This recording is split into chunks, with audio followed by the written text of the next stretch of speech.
நாளை திருச்சியே திணறப் போகின்றது.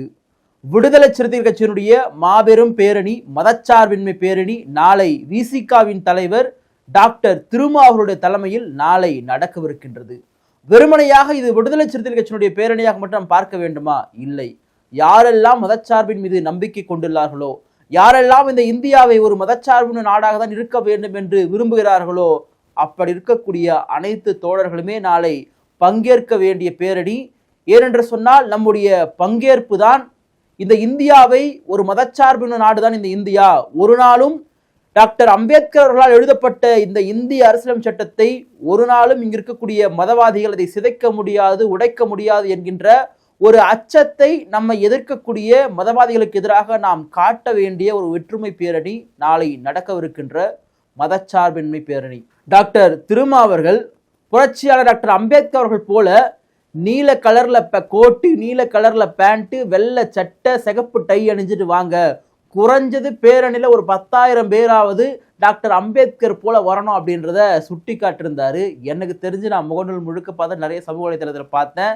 எல்லாருமே கிட்டத்தட்ட லட்சக்கணக்கில் கோட்டு சூட்டோட அந்த நீல கலர் கோட்டு சூட்டை போட்டுக்கொண்டு புரட்சியாளர் அம்பேத்கருடைய தத்துவங்களை உள்வாங்கி அதை தாங்கி நாளை அந்த பேரணியில் நடக்க போறாங்க. எனக்கு தெரிஞ்சு நாளைக்கு ஒரு மிகப்பெரிய ஒரு கின்னஸ் ரெக்கார்டு நிகழ இருக்கின்றது.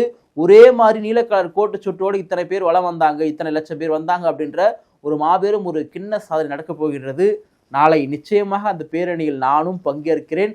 அதற்காக தான் இந்த காணொலியிலே நான் டாக்டர் அம்பேத்கர் அவர்களைப் போல நீல கலர்ல கோட்டு சட்டை பேண்ட் எல்லாம் போட்டுட்டு உக்காந்துட்டு இருக்கேன். அதனால நாளையில் நிச்சயமாக தமிழ்நாடு முழுக்க இருக்கக்கூடிய தோழர்கள், குறிப்பாக யாரெல்லாம் மதச்சார்பின் மீது நம்பிக்கை கொண்டிருக்கிறோ அவர்களெல்லாம் அணிதிரள வேண்டிய ஒரு ஒற்றுமை பேரணியாக நாளை நடக்கவிருக்கின்ற பேரணியானது அமைந்திருக்கின்றது. குறிப்பா இந்த பேரணியை டாக்டர் திருமாவர்கள் என்னவா முதல் அனௌன்ஸ் பண்ணார்னா, வக்பு வாரிய திருத்த சட்ட மசோதா, அந்த மசோதாவை எதிர்க்கணும் நம்ம. ஏன்னா அந்த மசோதா குறிப்பா இங்க இருக்கக்கூடிய இஸ்லாமியர்களுக்கு எதிராக இருக்கின்றது. ஏன்னா அந்த நாடு ஆனது ஒரு மதச்சார்பின் நாடு. ஒரு அரசு ஒரு மதத்தினுடைய சுதந்திரத்தை தலையிடக்கூடாது. ஏன்னா மதம் மக்களுக்கானது, அரசுக்கானது அல்ல அப்படின்ற மாதிரி தான் முழக்கத்தோடு வந்தாரு. நாளாக நம்ம இந்த பேரணியினுடைய வடிவத்தையே முழுமையாக மதச்சார்பின்மை மாநாடு, மதச்சார்பின்மை பேரணி இப்படி நம்ம போலான்றதுக்காக தான் இந்த பேரணியை முழுக்க ஒரு குறிப்பிட்ட மதத்திற்காகவோ இல்லை ஒரு குறிப்பிட்ட மதத்தினுடைய ஆதரவுக்காகவோ இதை அணுகாமல் இந்தியா முழுவதும் இருக்கக்கூடிய எல்லா மதங்களும், அது இந்து மதமாக இருக்கலாம், கிறிஸ்துவ மதமாக இருக்கலாம், இஸ்லாம் மதமாக எந்த மதமாக இருந்தாலும் அந்தந்த மத சுதந்திரம் அந்தந்த மதத்தை சார்ந்தவர்களுக்கு. அதில் தலையிட்டு மூக்கை நுழைக்க வேண்டிய வேலை அரசுக்கு கிடையாது அப்படின்றத தான் சுட்டி காட்டிருக்காங்க. உடனே நீ பார்க்கக்கூடிய நம்முடைய எதிர்ப்பாளர்கள் கேட்கலாம், அப்போ இந்து அறநிலைத்துறை மட்டும் ஏன் இருக்குது, அங்கே மட்டும் போய் நீங்கள் கேட்க மாட்டீங்களா சொல்லிட்டு. அதாவது இந்து அறநிலைத்துறை ஏன் உருவாக்கப்பட்டது அப்படின்ற வரலாறு மிக முக்கியமானது. ஏன்னா இந்து அறநிலைத்துறை இந்துக்களுடைய சுதந்திரத்தில் போயிட்டு தலையிடுவதற்கு அரசனுடைய வேலை கிடையாது, அதனுடைய நிர்வாகத்தங்களை கவனிக்கின்றது. அதுதான் அரசனுடைய பணி. ஏண்டானா இங்க பெரும்பான்மையாக வாழக்கூடிய மக்கள் இந்து மக்களாக இருக்கிறார்கள். தமிழ்நாட்டில் பெரும்பான்மையாக இருக்கக்கூடிய கோயில்கள் இந்து கோயில்களாக இருக்கின்றது. ஒரு காலத்தில் இவர்கள் தான் கோயிலுக்குள் வர வேண்டும், இவர்கள் எல்லாம் கோயிலுக்குள் வரக்கூடாது என்கின்ற ஒரு கொடுமை இருந்தது.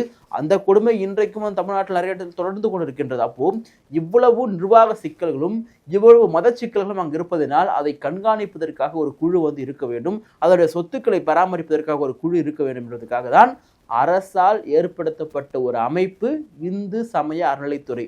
அப்போ அதையும் போட்டு குழப்பிக்கூடாது. உடனே கேட்பாங்க, நீங்க கிறிஸ்துவத்தை தலையிடுறீங்களா, இஸ்லாமிய தலையிடுறாங்க அரசு. இன்றைக்கு உதாரணத்துக்கு கிறிஸ்தவத்தினுடைய நிறைய நிறுவனங்கள்லாம் இருக்குது. நான் உதாரணத்துக்கு சிஎஸ்ஐ நிறுவனத்தை சொல்கிறேன்னா, சிஎஸ்ஐ என்ற நிறுவனம் சர்ச் ஆஃப் சவுத் இந்தியா, அதாவது தென்னிந்திய திருச்சபை அப்படின்ற ஒரு நிறுவனம் கிறிஸ்தவ நிறுவனமாக இருக்குது. அந்த நிறுவனத்தினுடைய சொத்துக்கள், அதனுடைய கணக்கு வழக்குகளை வருடம் பார்த்தீங்கன்னா அரசுக்கு நீங்கள் ஒப்புவிக்கணும். எவ்வளோ வசூலாச்சு, உங்களுக்கு என்னென்னலாம் நீங்கள் பண்ணீங்க அப்படின்ற அந்த வருமான வரியை அரசுக்கு ஒப்புக்க வேண்டிய கடமை அவங்களுக்கு இருக்குது. அதே போல தான் ஆர்சிக்கா இருக்கலாம், மற்ற ஈசியாக இருக்கலாம், யாராக இருந்தாலுமே அவங்களுக்கு அந்த கடமை இருக்கின்றது.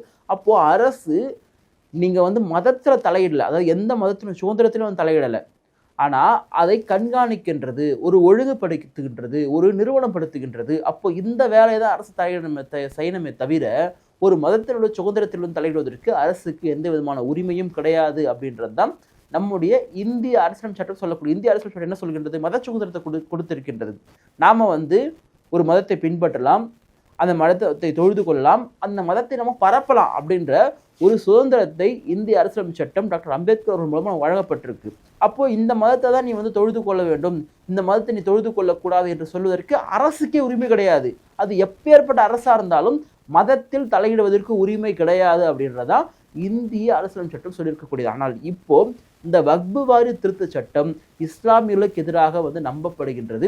ஏன்னா இருக்கக்கூடிய ஷரத்துக்கள் சிலது இஸ்லாமியர்களுக்கு எதிராக இருக்கிறது என்பதை நாமே சுட்டிக்காட்ட வந்து விரும்புகிறோம். அதனால தான் இந்த பேரணி அப்படின்றது ஒட்டுமொத்தமாக இந்திய நாடு என்பது ஒரு குறிப்பிட்ட மதத்திற்கு கிடையாது, அல்லது ஒரு குறிப்பிட்ட மதத்திற்கு எதிரானது கிடையாது. இந்த நாடு என்பது மதச்சார்பின்மை ஒரு நாடு.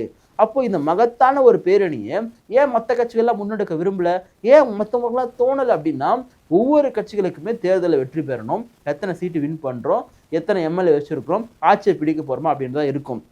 ஆனால் டாக்டர் திருமாவளவனுடைய கனவு என்பது அரசியல் அதிகாரத்தை வென்றெடுக்க வேண்டும், மாற்றுக்கிறது கிடையாது. ஆனால் அதற்காக இங்கு இருக்கக்கூடிய அரசியலமைப்பு சட்டத்தை பாதுகாக்க வேண்டிய கடமை எல்லா அரசியல் தலைவர்களுக்குமே இருக்கு. ஆனால் அதில் கூடுதலான கவனம் செலுத்து.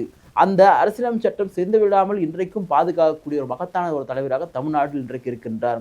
எல்லாரும் கேட்பாங்க, என்னன்னா திமுக கொடுக்குறாரு, கம்மியான சீட்டு கொடுத்தா கூட திமுக கொடுக்குறாரு, கம்மியான சீட்டு தான் கொடுக்குறாங்க. ஆனால் இந்த கேள்வியை திமுக கிட்ட போயிட்டு யாரும் கேட்க மாட்டாங்க. ஏங்க பிசிக்காக நீங்க கம்மியான சீட்டு கொடுக்குறீங்க, திருமாவளவன் தானே நீங்க முதலமைச்சர் ஆனீங்க, ஏங்க கொடுக்க மாட்டேங்க, அங்கே போய் கேட்க மாட்டாங்க. ஆனால் இங்கே வந்து கேட்டுருப்பாங்க. ஆனால் ஏன் இருக்கிறார் அப்படின்ற ஒரு ஒரு சூழலை வந்து டாக்டர் திருமா வந்து உணர வைக்கிறார்னா, இந்த நாட்டினுடைய இந்திய அரசியல் சட்டத்தை பாதுகாக்க வேண்டும். அப்போ நாம ஒரு நபராக இருந்தால் பாதுகாக்க முடியாது, நமக்கு வந்து ஒரு கூட்டு இயக்கம் தேவைப்படுகின்றது.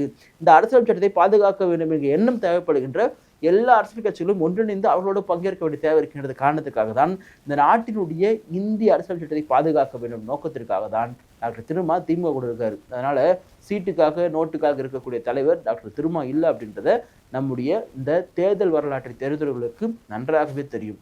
அப்போ நாளைக்கு நடக்கவிருக்கின்ற அந்த மதச்சார்பின்மை பேரணி என்பது உண்மையாகவே யாரெல்லாம் மதவாதிகள் இருக்கிறார்களோ அவர்களுக்கெல்லாம் மிகப்பெரிய ஒரு அச்சுறுத்தலாக அமைய போகின்றது என்பதில் மாற்றுக்கிறது கிடையாது. அதே போல நம்முடைய ஒற்றுமை எப்படி இந்தியாவை ஒரு மதச்சார்பின்மை நாடாக பாதுகாக்க வேண்டும் என்று விரும்புகின்ற ஒவ்வொருடைய ஒற்றுமையும் நாளை அங்கு தெரியவிருக்கின்றது. இவ்வளோ மாஸ்க் காட்டிட்டாரு, நிச்சயமா அந்த பேரணி மிகப்பெரிய வரலாறு படைக்கப் போகின்றது. ஆனால் 2026 சட்டமன்ற தேர்தலில் விசிக என்ன செய்ய போகின்றது அப்படின்னா என்னோட கேள்வியாக இருக்கும். விசிக எவ்வளோ பெரிய மாநாடு போட்டாலும் ₹1 கொடுத்து யாரும் கூட மாட்டாங்க. எல்லோரும் அவங்க சொந்த பணத்தை போட்டுக்கொண்டு வந்து மாநாட்டில் பங்கேற்பாங்க, பேரணியில் பங்கேற்பாங்க. மிகப்பெரிய ஒரு வாக்கு வங்கியை வைத்திருக்கக்கூடிய ஒரு தலைவர் கட்சி விசிகாவும் டாக்டர் திருமாவும். அப்படிப்பட்ட ஒரு கட்சியினுடைய பலத்தை இனியாவது திமுக புரிந்து கொண்டு விசிகாவிற்கு அதிகமான சீட்டுகளை கொடுக்க வேண்டியது என்பதுதான் திமுகனுடைய கடமை. அதுதான் சரியான ஒரு அணுகுமுறை. இல்லை நாங்கள் கொடுக்க மாட்டோம் அப்படின்னா கடைசி வரைக்கும் திமுக நீங்கள் திருந்தவே மாட்டீங்களா அப்படின்னு தான் நாங்கள் கேட்க விரும்புகிறது. நன்றி, வணக்கம்.